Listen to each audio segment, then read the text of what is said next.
Vamos abrir as nossas Bíblias no Evangelho de João, capítulo de número 5.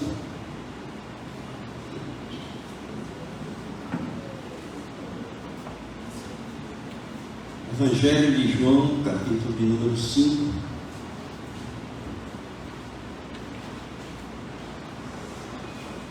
Nós vamos ler até o versículo número 15.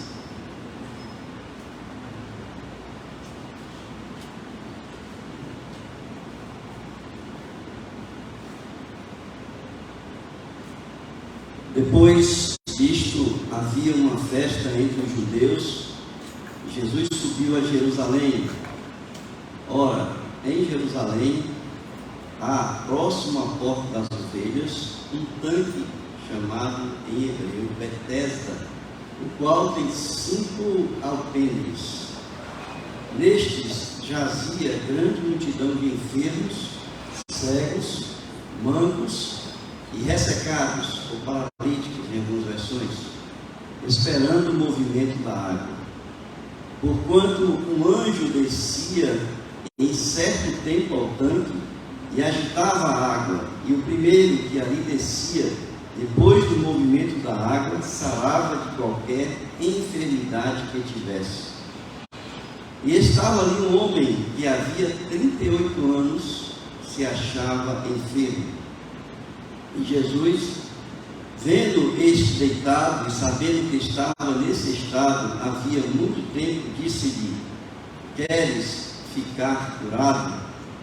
O enfermo respondeu-lhe: Senhor, não tenho homem algum que quando a água é agitada, me ponha no tanque, mas enquanto eu vou, desce outro antes de mim.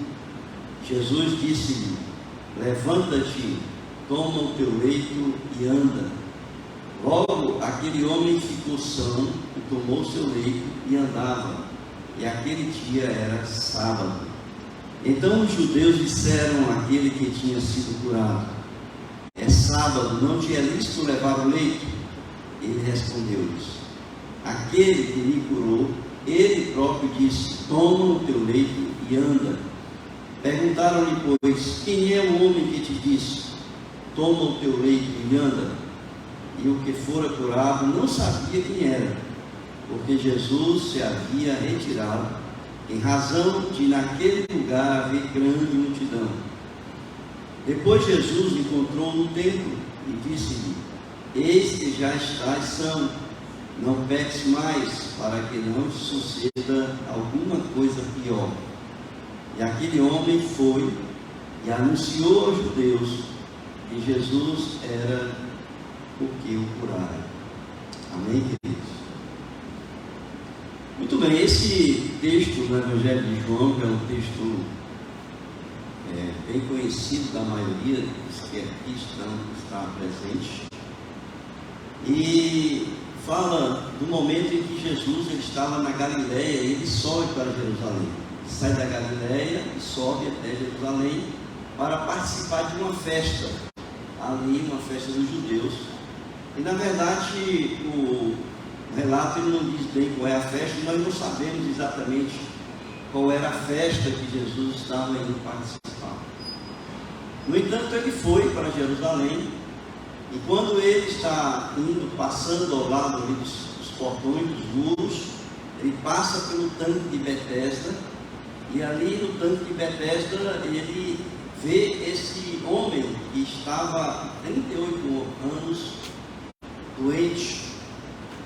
E ele então se aproxima desse homem, pergunta o que ele quer.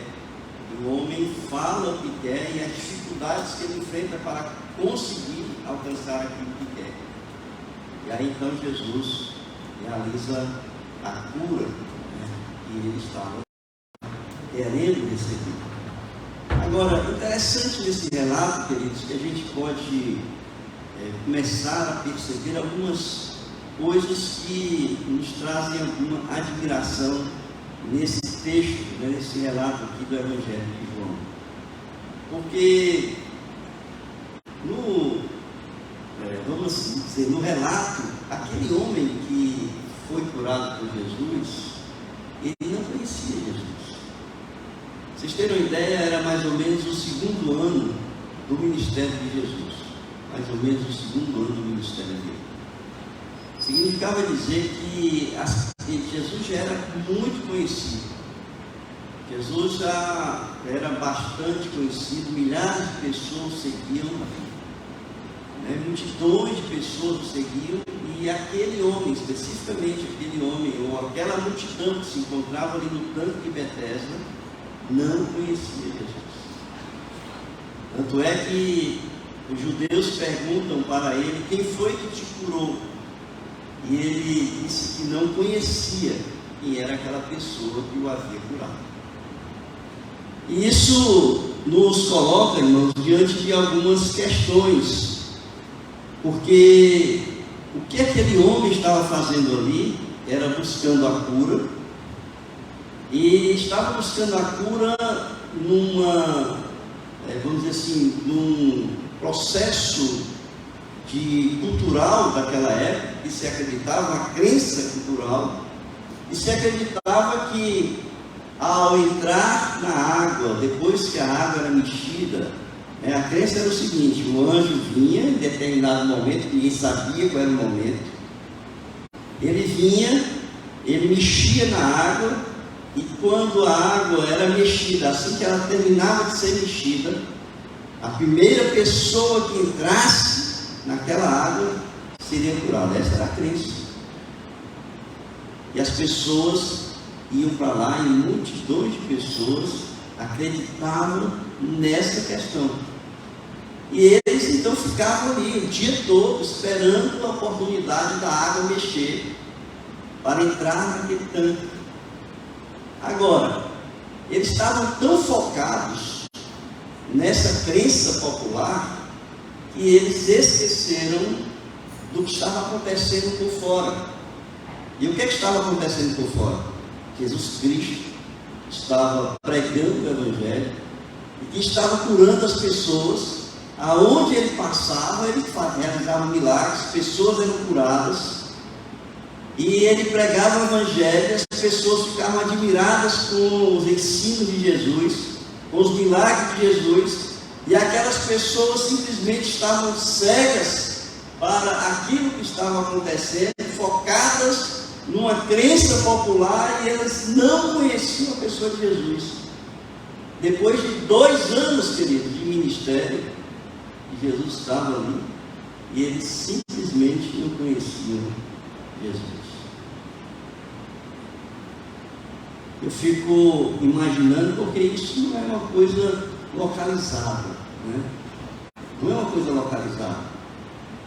Se nós conversarmos com muitas pessoas, até podem ter ouvido falar de Jesus, mas conhecer e saber que Jesus é o Filho de Deus, que Ele salva, que Ele cura, Ele realiza milagres. Muitas pessoas, mas multidões de pessoas que estão tão focadas em ideologias, em crenças populares, em pregações, em seitas, em várias religiões que são criadas ao longo da história do mundo, estão tão focadas nessas coisas que esquecem que Jesus está ali salvando gente, curando pessoas, realizando milagres, edificando a sua igreja.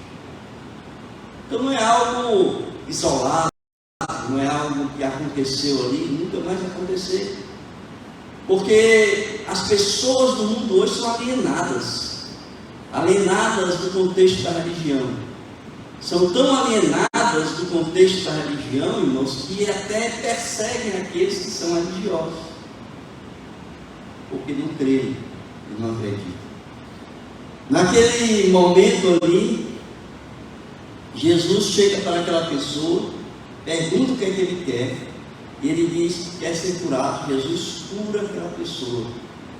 Ele sai, a pessoa é curada pelo outro, e ele nem pergunta assim: quem é você que me curou? Não, eles vão embora, Jesus vai também, depois se encontram lá no templo, e Jesus diz assim: vai e não peques mais. Significava dizer que a doença daquele homem era proveniente do pecado. ele tinha ficado naquele estado deplorável durante 38 anos por causa do seu pecado. Jesus então vai dizer para ele: olha, vai e não peques mais, porque se pecar vai acontecer coisa pior do que estava ali com você no momento do seu pecado. E então ele segue e ali ele anuncia a Jesus. Então vejam, aqui nós temos duas categorias de pessoas nesse texto. Uma categoria de pessoas que são aquelas pessoas que estão indiferentes a Jesus.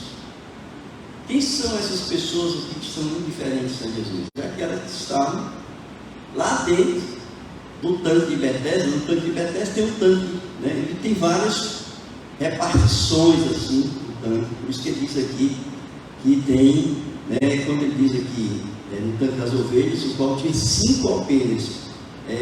Tem outras traduções aí, né? Em vez de alpendre tem outras traduções. Então são 5 compartimentos assim, né, que estão ali ao redor do tanque. Agora imagine esses 5 compartimentos cheios de gente. E essas pessoas só que não sabiam que queriam entrar dentro da água para ficar curado. Essas pessoas são alienadas, elas não estão sabendo o que está acontecendo. Fora do tanque pode estar acontecendo o Armagedon. Mas eles não queriam nem saber, porque eles estavam querendo saber o que é. É a hora que a água mexia para eles entrarem no tanque. Então esses são os alienados. Mas tem aqueles que não são alienados, que estão vendo Jesus fazer a obra, os milagres, e pregar o Evangelho, e essas pessoas simplesmente são aquelas que perseguem Jesus. A igreja de Jesus está realizando a obra do Senhor. Milagres acontecem na igreja porque é a salvação de almas, e as pessoas perseguem a igreja de Jesus Cristo. Então nós aqui temos essas duas categorias, né, de pessoas, que são os indiferentes, e tem aqueles que são os perseguidores, que aqui estão representados pelos judeus que perseguem Jesus. Diante disso, irmãos, eu quero trazer para vocês algumas reflexões desse texto. E a primeira delas é que existem muitas crenças, muitas ideologias, muitas doutrinas, muitas religiões, que elas são egoístas e discriminatórias. Porque imagine o seguinte: essa crença popular, ela dizia o seguinte, né, o anjo vai descer, o anjo vai mexer na água, e quando mexer na água, que a água se acalmar, aquele primeiro que entrar na água fica curado. Não dizia assim, todo mundo que entrar na água está curado. Era isso que dizia o texto? Dizia o quê?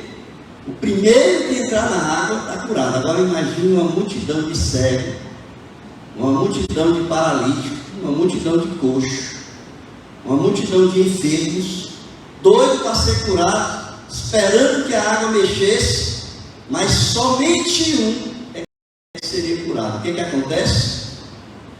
Uma verdadeira corrida, competição para chegar primeiro na água. Essa crença, ela é discriminatória. Ela não une, ela não traz comunhão, ela não traz unidade, mas ela separa as pessoas. É uma crença que traz conflito entre as pessoas, confusão entre as pessoas. Porque eu quero ser curado, eu não quero nem saber quem está atrás de mim. Cotovelada, murro na nuca, eu vou chegar lá e eu quero chegar primeiro. Não tinha aquela ideia de que a pessoa que está do meu lado está precisando mais do que eu. Não tinha essa ideia. A pessoa que está do meu lado tem mais dificuldade do que eu de chegar na água. Não tinha esse pensamento.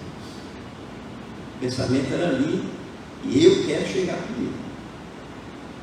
Agora essa pessoa que estava aqui, estava doida para ser curada.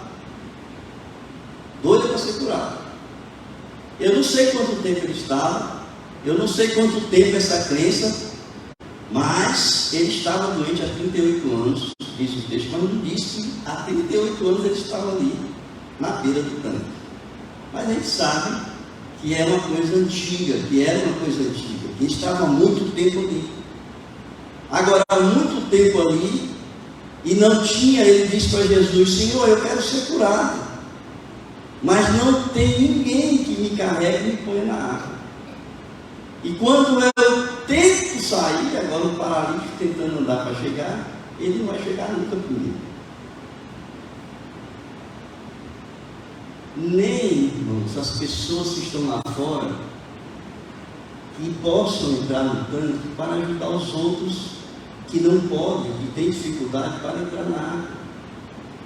Ou os familiares daquelas pessoas enfermos, doentes, paralíticos, que estavam precisando entrar na água, iam lá ajudar essas pessoas. Ele diz: olha, não existe ninguém que me ajude, que me leve para entrar na água. E ele disse assim: eu até que eu tento, né? Eu até que eu tento, só que eu não consigo, porque quando eu começo a partir, eu não chego lá. Tem alguém que chega primeiro do que eu. Então a concorrência é muito grande, né? O egoísmo é muito grande, o conflito é muito grande, e a decepção é muito grande. Por quê? Porque todo dia as pessoas iam para lá, todo dia voltavam para casa, todo dia voltavam para lá. Agora, uma coisa a gente enxerga aqui nesse texto é a persistência, né? Porque se ele estava ali há 38 anos, eu não sei, só sei que há 38 anos estava doente, mas se ele estava há 38 anos tentando, imagine, irmãos, o que é uma fé colocada em algo errado. A persistência que você tem porque acredita em algo, e todo o esforço, a sua energia, o tempo, a vida toda tentando algo por um caminho errado, por um caminho que nunca daria certo para ele. Você já imaginaram isso? Quantas pessoas nesse mundo estão cegas, seguindo religiões, seitas, sei lá o quê, o caminho errado, porque não conhece qual é o caminho certo para a cura, para a salvação das suas almas. Aquele homem tinha persistência, aquele homem tinha fé, acreditava que se ele chegasse lá ele ia ser curado, mas ele colocou a sua fé, a sua esperança, a sua persistência em algo que não daria certo na sua vida. Vocês já imaginaram isso? Quantas pessoas, queridos, se tornam cegas e não procuram ver a verdade que muitas vezes estão diante deles, mas não querem enxergar? Nós podemos dizer, portanto, que essas pessoas, elas são realmente, elas são crédulas, mas são crédulas nas coisas erradas. Bom, esse versículo está em número 7, diz assim: respondeu-lhe o enfermo: Senhor, não tem ninguém que ele ponha no tanque quando a água é agitada, pois enquanto eu vou, desce outro antes de mim, né? João 5, 7. Então, como eu disse, ele não tinha ninguém, nem os parentes, nem os amigos, e a água, quando era agitada, podia até ser possível essa verdade, né? Mas era algo que não, assim, que trazia conflito, que trazia desesperança nas pessoas que muitas vezes não alcançavam aquilo que queriam. Muito bem, então a primeira coisa que enxerga nessa questão aqui, do capítulo 5, é exatamente essa coisa de nós acreditarmos naquilo que é errado, e nós estarmos focados no nosso tempo, a nossa fé, naquilo que é errado, e no egoísmo e na discriminação que esse tipo de fé, de credulidade traz entre as pessoas que estão caminhando nesse sentido. E aí Jesus chega naquele momento ali. E quando Jesus chega, ele mostra exatamente a diferença entre essas crenças que trazem discriminação, egoísmo, conflito, competição. Jesus chega naquele momento e vai mostrar o que é o verdadeiro cristianismo. A diferença entre o cristianismo e essas crenças que tem por aí. E aí veja o seguinte, o que acontece. Muitas vezes as pessoas estão tão cegas em suas verdades e crenças e não buscam abrir seus horizontes para terem um encontro verdadeiro com a verdade absoluta. A cegueira é tão grande. Irmãos, a gente conversa com pessoas assim, elas não querem nem ouvir a gente. Elas acreditam tanto naquilo que colocaram no seu coração como verdade, que elas não querem nem conhecer qual é a outra verdade. Batem a porta na cara da gente, dizem que não querem saber, não querem ouvir, né? E ali eles seguem a vida acreditando a vida toda naquilo. E aquelas pessoas que estavam ali passaram a vida toda desse jeito. Jesus chega então, ele mostra na prática onde a gente deve colocar a verdadeira fé. Entendeu? Vamos seguir aqui. Primeira coisa que a gente vê que acontece aqui. Veja aí, versículo número 6. Acompanhe comigo.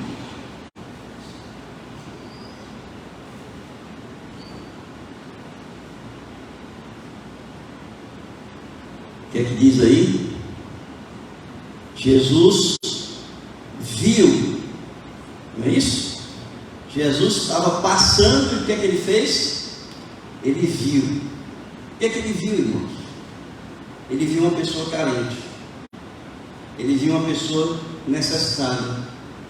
Ele viu uma pessoa sofrida. Porque o paralítico, ele tem seus problemas emocionais. Ele tem sentimentos que nós não temos, porque naquela época o paralítico ele era uma pessoa que tinha dificuldade de se sustentar, de poder levar uma vida normal, como todos nós levamos. Lá naquela época não tinha todo o aparato tecnológico que tem, né, hoje, que pode dar suporte a pessoas como ele naquela época.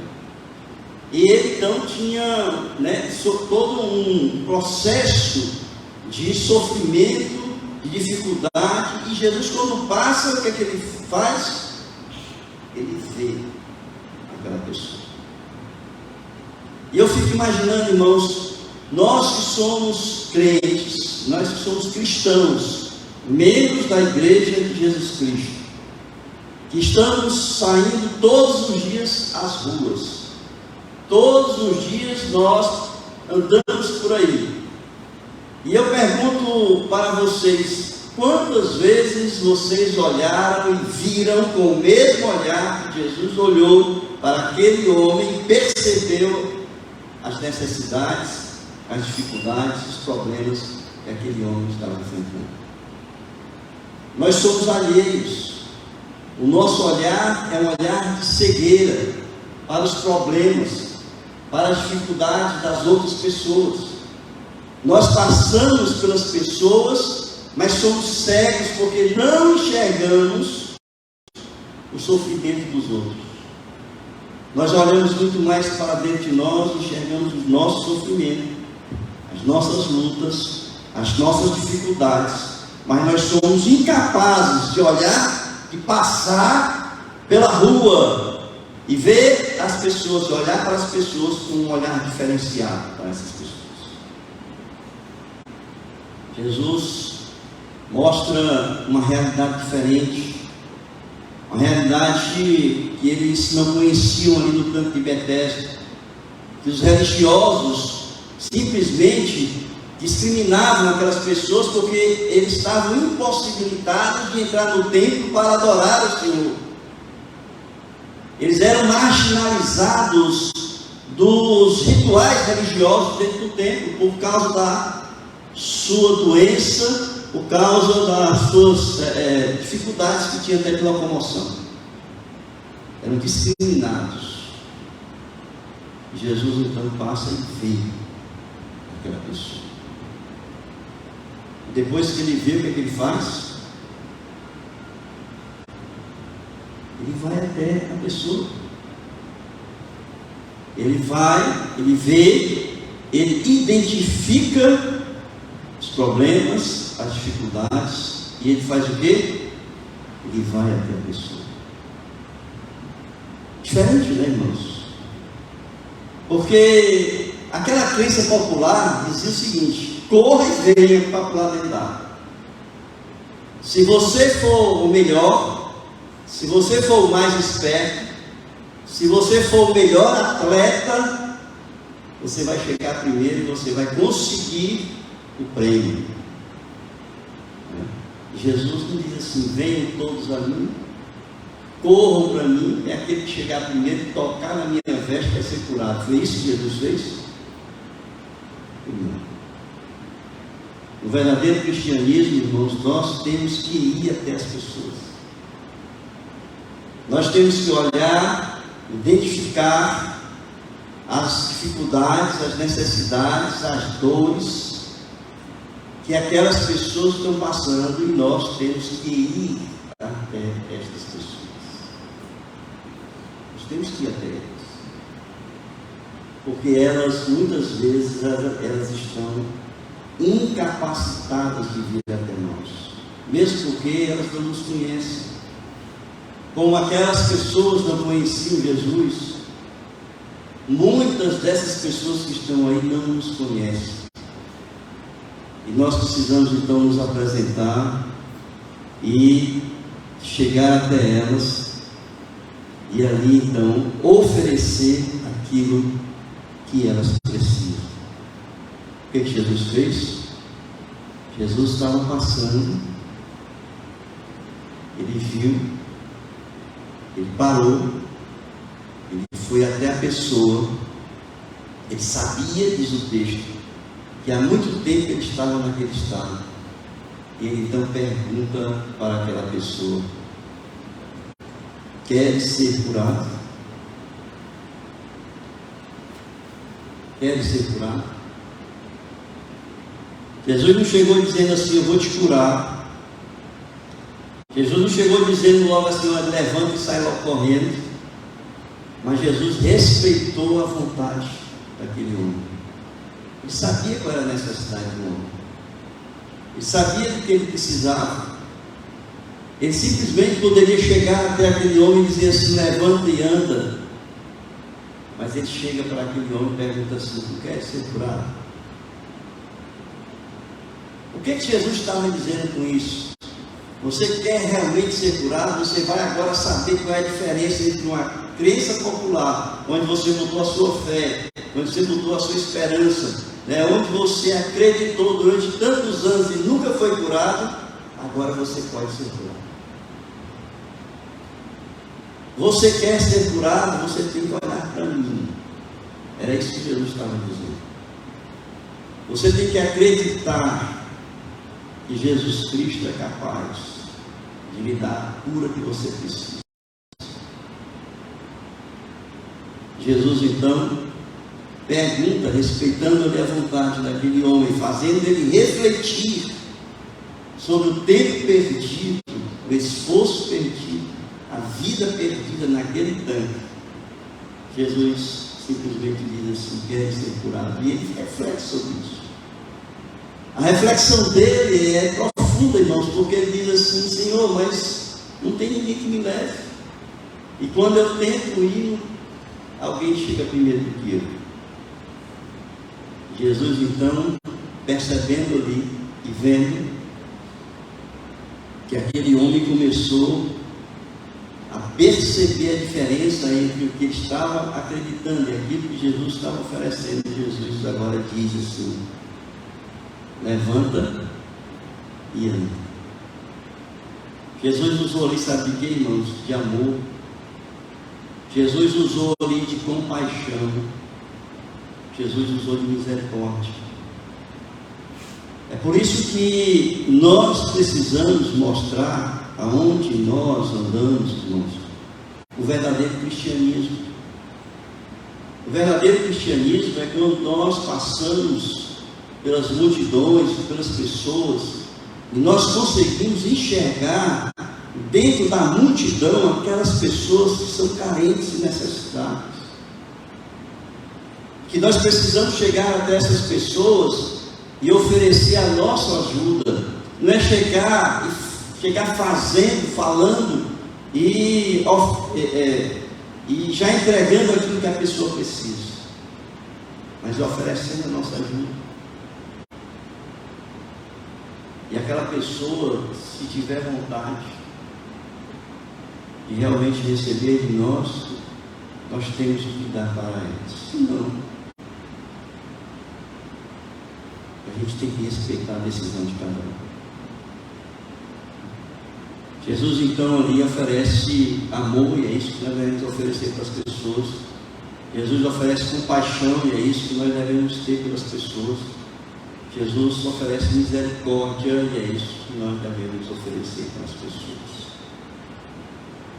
Ele então diz para o homem: levanta-te, toma o teu leito e anda. E imediatamente o homem se viu curado, e tomando o leito, pôs-se a andar, e aquele dia era sábado.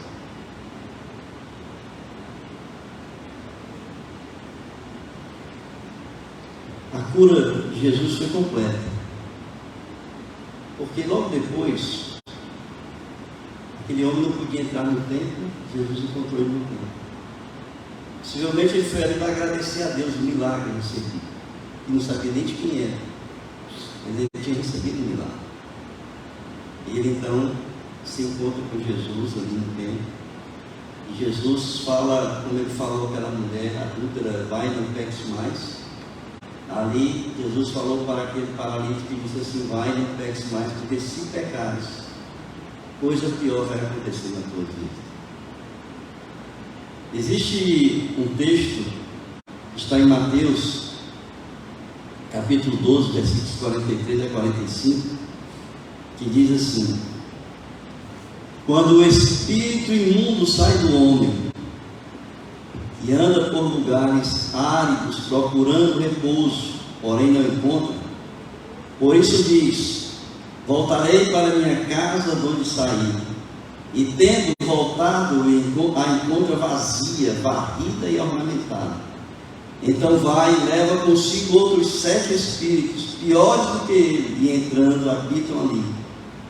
E o último estado daquele homem torna-se pior do que o primeiro. Assim também acontecerá a esta geração perversa. É isso que Jesus estava dizendo para ele. Você está perdoado dos seus pecados, você está curado da sua doença. Tanto na parte emocional, aquele homem estava totalmente reabilitado e reintroduzido na sociedade.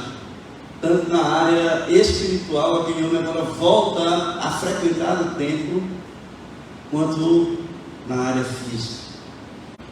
E ele diz assim: agora, se pecar novamente, se você tiver uma recaída, você vai ficar muito pior do que você estava nesses 38 anos de vida. Quantas pessoas Jesus salva, Jesus restaura, e hoje voltaram para o caminho do pecado? E eles estão num estado muito pior do que estavam antes. Portanto, nós precisamos ter muito cuidado. E é responsabilidade da igreja de, primeiro, ser instrumento de Deus para conduzir essas pessoas a Cristo. Mas, segundo, acompanhar essas pessoas para que elas, convertidas, não saiam dos caminhos da palavra de Deus. Eu quero encerrar esse texto, essa reflexão, porque muitas vezes, quando nós estamos na obra do Senhor, o inimigo se revolta contra a gente, e se volta contra a gente. Quantas coisas, queridos, acontecem na nossa vida, ao longo da nossa caminhada cristã, quando a igreja de Jesus Cristo realmente está cumprindo o seu papel. E aqui nós temos um exemplo claro disso, de um levante contra Jesus. Jesus estava simplesmente fazendo bem. Jesus estava pregando o Evangelho, mostrando o caminho da salvação, realizando milagres como esse que ele realizou. E sabe o que aconteceu? As pessoas queriam matá-lo. Vejam aí no versículo, no final aqui, dessa história, versículos 16 a 18.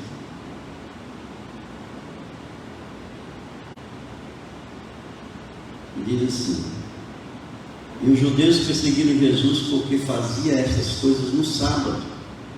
Mas ele lhes disse: meu pai trabalha até agora e eu trabalho também. Por isso, pois, os judeus ainda mais procuravam matá-lo, porque ele não somente violava o sábado, mas também dizia que Deus era seu próprio pai, fazendo-se igual a Deus. Quantos de nós já passou por tantas lutas e dificuldades na obra, né? Mas nós vamos, irmãos, enfrentar tribulações, nós vamos encontrar dificuldades, mas nós, com Cristo, nós teremos paz, nós teremos a garantia do sucesso e da vitória em todas as lutas e dificuldades que nós passamos. Nós precisamos acreditar que nós não estamos sós, de que a obra não é nossa, é do Senhor, e que nós somos apenas cooperadores de Jesus Cristo na obra. Portanto, quem está à frente da igreja de Jesus Cristo é Jesus. Outro dia falaram para mim e para ele, e eu me perguntei: quem é que sustenta a igreja de Jesus? Porque eu não sei se falaram por deboche ou simplesmente por tristeza.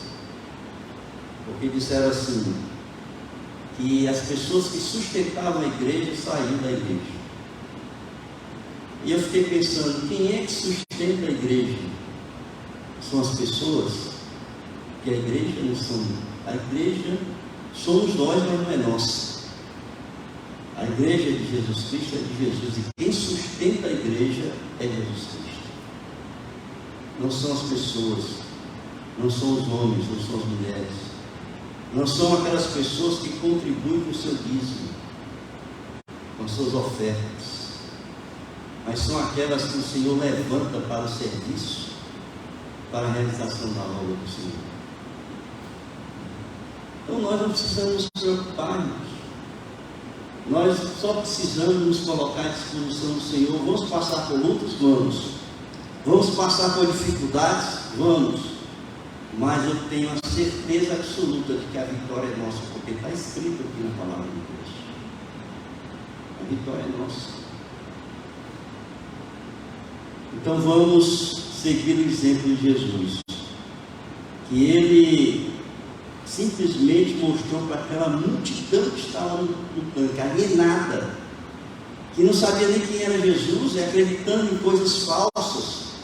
Jesus foi lá e mostrou o verdadeiro amor, a verdadeira compaixão, a verdadeira misericórdia que está dentro do cristianismo, naqueles que creem em Jesus Cristo. Amém? Curvam suas cabeças.